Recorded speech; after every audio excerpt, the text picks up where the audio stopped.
Hi guys, welcome to my new recipe. ಇವತ್ತು ಬೀಟ್ರೂಟ್ನ ತೊಳ್ಕೊಂಡು ನೀಟಾಗೆಲ್ಲ ತುರ್ಕೊಂಡಿದ್ದೀನಿ. ಒಂದೆರಡು ಬೀಟ್ರೂಟ್ ತಗೊಂಡಿದ್ದೀನಿ ದೊಡ್ಡವು. ಇದಕ್ಕೆ ಒಂದು 3 ಹಸಿಮೆಣಸಿನಕಾಯಿ, ಒಂದು ಈರುಳ್ಳಿ, 2 ಟೊಮೊಟೊ ತಗೊಂಡಿದ್ದೀನಿ. ಮತ್ತೆ ಇದಕ್ಕೆ ಸ್ವಲ್ಪ ಕೊತ್ತಂಬರಿನೂ ತಗೊಂಡಿದ್ದೀನಿ. ಇದಕ್ಕೆ ಬಾಣಲೆ ಇಟ್ಕೊಂಡಿದ್ದೀನಿ. ಗ್ಯಾಸ್ ಔಟ್ ಮಾಡಿಕೊಂಡು ಸ್ವಲ್ಪ ಎಣ್ಣೆ ಹಾಕ್ತೀನಿ. ಎಣ್ಣೆ ಕಾದಾದ್ಮೇಲೆ ಸಾಸಿವೆ,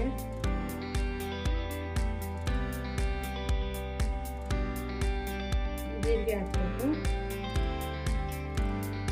ಚಟಪಟ ಅಂತ ಸಿಡಿಬೇಕು. ನಂತರ 3 ಮೆಣಸಿನಕಾಯಿ ಹೆಚ್ಕೊಂಡಿರ್ತೀವಲ್ಲ ಅದನ್ನ ಹಾಕ್ಬೇಕು.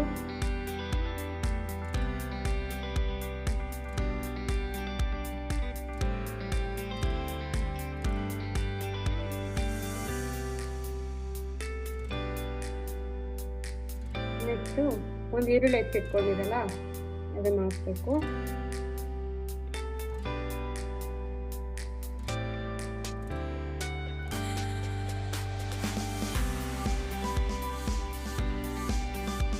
ಮಿಕ್ಸ್ ಮಾಡ್ಕೋಬೇಕು.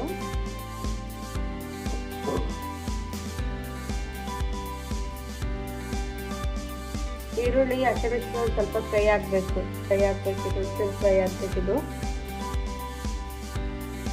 ಫ್ರೈ ಆದ್ಮೇಲೆ ಹೆಚ್ಚಿಟ್ಟಿರ್ತೀವಲ್ಲ 2 ಟೊಮೊಟೊ ಹಾಕ್ಬೇಕು. ಟೊಮೊಟೊ ಹಾಕಿ ಫ್ರೈ ಮಾಡ್ಕೋಬೇಕು. ಇದನ್ನು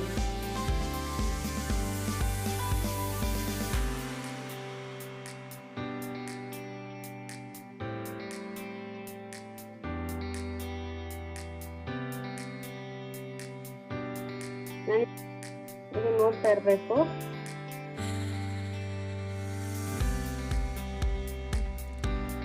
ಆಮೇಲೆ ಇದಕ್ಕೊಂದು ಸ್ವಲ್ಪ ಉಪ್ಪು ಹಾಕ್ಬೇಕು. ಇದು ಟೊಮೊಟೊ ಸ್ಮೂತ್ ಮೆತ್ತಾಗಬೇಕಲ್ಲ, ಮೆತ್ತಗೆ ಬೇಯಬೇಕಾಗಿತ್ತಂದ್ರೆ ಇಷ್ಟು ಉಪ್ಪು ಹಾಕ್ಬೇಕು.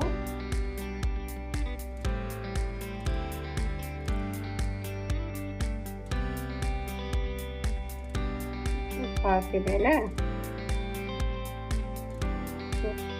ಮೇಲೆ ಕೆಳಗೆ ಮಾಡಬೇಕು. ಅದನ್ನ ಉಪ್ಪು ಹಾಕಿದ್ರೆ ಅದು ತಳ ಅಂಟ್ಕೊಂಡು ತುಂಬಾ ಬೇಗ ತಳ ಅಂಟ್ಕೊಳ್ಳುತ್ತೆ.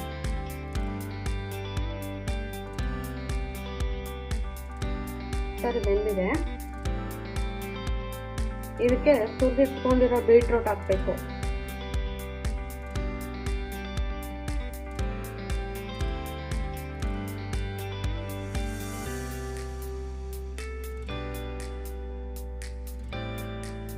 ಇದನ್ನ ಬೀಟ್ರೂಟ್ನ ಬಿಸಿನೀರಾಗ ಹಾಕಿ ತೊಳ್ಕೊಳ್ಳೋದು ಅದೆಲ್ಲ ಮಾಡಬಾರ್ದು. ಅದೆಲ್ಲ ಮಾಡಿದ್ರೆ ಅದ್ರ ಟೇಸ್ಟೇ ಹೋಗ್ಬಿಡುತ್ತೆ. ಮತ್ತೆ ಅದ್ರಿಂದ ನಮ್ಗೆ ಏನ್ ಸಿಗುತ್ತೆ? ಏನು ಸಿಗಲ್ಲ. ಅದಕ್ಕೆ ಮೊದ್ಲಿಗೆನೆ ಹೆಚ್ಚುವಾಗನೇ ನೀಟಾಗಿ ತೊಳ್ಕೊಂಡು ತುರ್ಕೋಬೇಕು. ಅದನ್ನ ಮತ್ತೆ ಬಿಸಿನೀರಾಗ ತೊಳ್ಕೊಂಡು ಅದ್ರ ಅಂಶ ಎಲ್ಲ ಬಿಸಿನೀರಲ್ಲೇ ಹೋಗ್ಬಿಡುತ್ತೆ.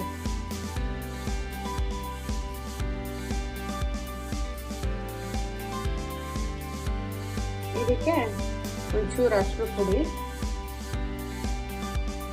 ಇದಕ್ಕೊಂಚೂರು ಅರಿಶಿನ ಪುಡಿ ಹಾಕ್ಬೇಕು. ಸ್ವಲ್ಪ 1 ಸ್ಪೂನಷ್ಟು ಸಾಂಬಾರ್ ಪೌಡರ್ ಹಾಕ್ಬೇಕು.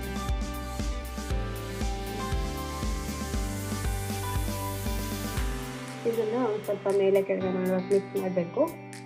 ಮಿಕ್ಸ್ ಮಾಡಿ ಲೋ ಫ್ಲೇಮಲ್ಲಿ ಇಟ್ಟು ಬೇಯಿಸ್ಬೇಕು. ಲೋ ಫ್ಲೇಮಲ್ಲಿ ಇಟ್ಟು ಬೇಯಿಸಿದ್ರೆ ಇದ್ರದ್ದು ಒಂದು ಸ್ವಲ್ಪ ಹಸಿ ಸ್ಮೆಲ್ ಹೋಗುತ್ತೆ.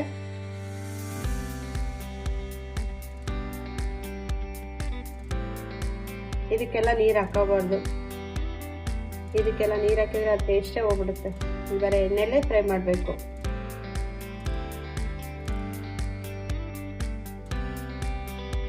ಸಣ್ಣ ಉರಿ ಇಟ್ಟು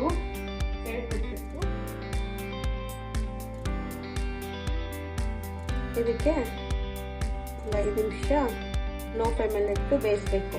ಇದಕ್ಕೆ ನೀರು ಅದೆಂಥದೇನೋ ಹಾಕ್ಬಾರ್ದು. ಈಗ 5 ನಿಮಿಷ ಬಿಟ್ಟಿದ್ದೀವಿ.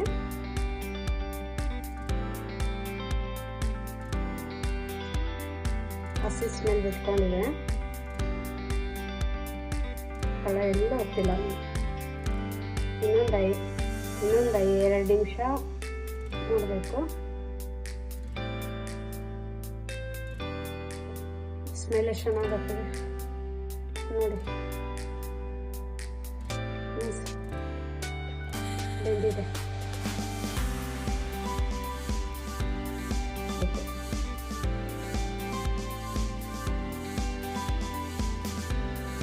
ಇನ್ನೊಂದು ಸ್ವಲ್ಪ ಮಿಕ್ಸ್ ಮಾಡಿಬಿಟ್ರೆ ಬೀಟ್ರೂಟ್ ಎಲ್ಲ ಎಷ್ಟು ಚೆನ್ನಾಗಿ ಆಗ್ಬಿಟ್ಟಿದೆ.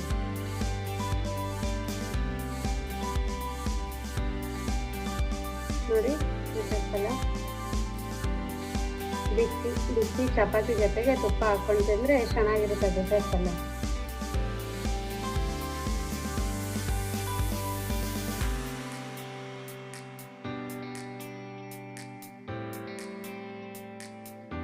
ಓಕೆ, ನೆಕ್ಸ್ಟ್ ಅಡುಗೆ ವಿಡಿಯೋದಲ್ಲಿ ಸಿಗೋಣ. ಬಾಯ್. Subscribe to my channel.